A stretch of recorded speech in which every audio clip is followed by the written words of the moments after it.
Thank you, Mr. Chair. I want to take a moment just to note that once again, this committee is failing to do its job and actually exercise oversight in the way it should. My phones are ringing off the hook with people who are angry as hell about what they see as the rampant corruption of this administration, the illegal activities of Elon Musk and Doge, and the massive cuts to Medicaid that Republicans voted for last week. Literally not one person has called to ask about the immigration enforcement priorities of the cities I represent, let alone Boston or Chicago. This hearing is an attempt to distract from the actual waste, fraud, corruption, and abuse that is happening at unprecedented levels in this country right now. So thank you to the witnesses. I want to start off with a few simple yes-no questions for you all. First, please raise your hand for the mayors if you are aware of any laws or policies that prevent federal authorities from enforcing immigration in your city. Okay, no hands are raised. Please raise your hand if you're aware of any cities or states in America that have laws or policies that prevent federal authorities from enforcing immigration law. Any cities or states. Okay, I just want to know for the record again, there are no hands up. And as your answers make clear, this whole sanctuary city, quote-unquote, debate is a sham. There is no place in America, not one, that actually provides sanctuary from federal law, period. The real issue here is whether state and local governments should spend scarce taxpayer dollars to help the federal government enforce its immigration priorities.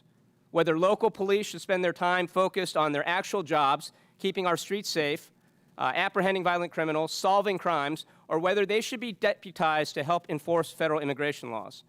And a lot of cities and states, including my state of California, have made the very reasonable decision to say, hey, we want our teachers, nurses, doctors, cops, firefighters to focus on their actual jobs and not be dragged into this Republican war on immigrants.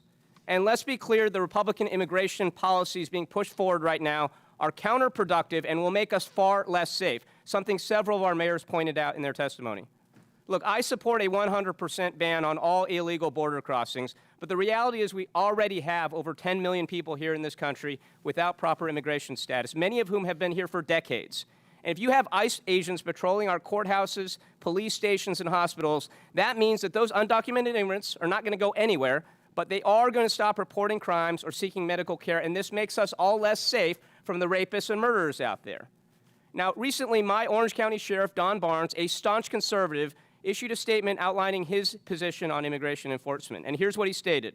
The Orange County Sheriff's Department does not enforce federal immigration law. It is not part of our primary mission, and we remain focused on violations of state and local laws. The department will provide for your safety and respond to your calls for service regardless of your immigration status. We do not and never will ask the immigration status of victims, witnesses, suspects, or those who call to report crimes. We enforce state and local laws equally without bias and without concern for your citizenship.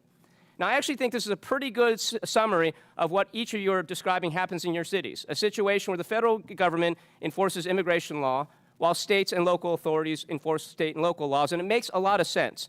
I don't know what my colleagues on the other side think, but I don't want my police focused on immigration status and asking people about that. I want them focused on preventing violent crimes.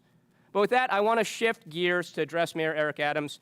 Mayor, as has been well discussed in this committee, you are the first sitting mayor in modern New York City history to be indicted while in office. Last year, of course, you were charged with numerous felony counts for soliciting and accepting bribes for nearly a decade from foreign nationals, businessmen, and others, including illegal campaign contributions and luxury travel. On February 10th of this year, the Trump Justice Department instructed federal prosecutors to drop charges against you. This decision caused 7 federal prosecutors, including a Trump appointee, to resign because they believed this was such an enormous miscarriage of the rule of law in law enforcement. Now, as some of my colleagues have pointed out, this was widely reported as a quid pro quo. I know you've denied that. I know you're probably limited in what you can say. But a lot of people out there, including a lot of people in New York City that I know, believe that these charges were dropped in exchange for a quid pro quo for your agreement to help the Trump administration enforce its immigration policies. So my question for you, Mayor Adams, is actually a very simple one. It's clear that whatever your intentions, whatever actions you take, whether on immigration or anything else, you do not enjoy the trust and confidence of the people of New York City.